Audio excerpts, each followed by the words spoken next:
In today's episode, we're looking at designing a URL shortener, a classic systems design question that may seem simple on the surface, but gets quite interesting when you dig deeper. You've probably used services like tinyurl or Bitly, which take a long, unwieldy link and shrink it down into something short and shareable.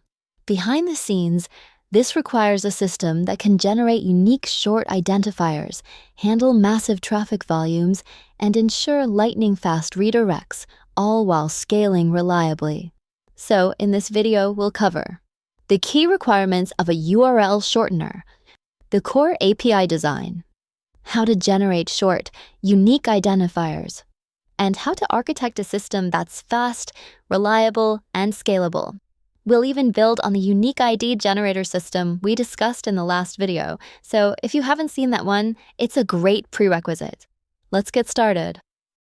The problem is to design a URL shortener like tinyurl, which maps a URL into a unique short string.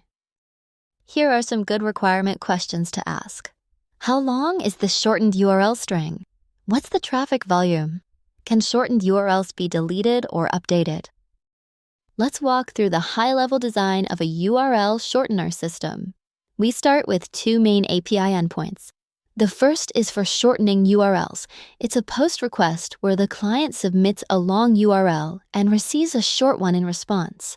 The second is for redirecting. It's a GET request that uses the short URL to redirect users to the original long URL. At the core of the system is a hash function. We use this to map a long URL to a unique hash value. This value typically becomes our short URL identifier and is usually 6 to 7 characters long to strike a balance between uniqueness and brevity. Importantly, this hash can be reversed to retrieve the original URL. For storage, we use a simple data model. Each record stores the mapping between a short URL and its corresponding long URL. Now for the URL shortening flow. When a user submits a long URL, the system first checks if this URL has already been shortened by querying the cache or the database. If found, it returns the existing short URL.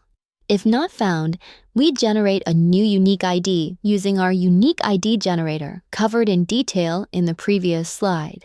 This ID is then converted into a short URL using base 62 encoding, which uses digits and upper/lowercase letters.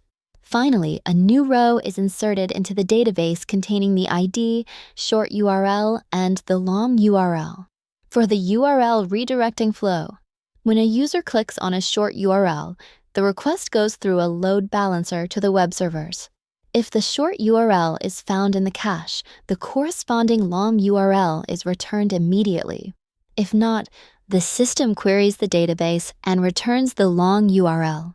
This architecture ensures fast lookups, scalability, and a user-friendly experience with minimal latency.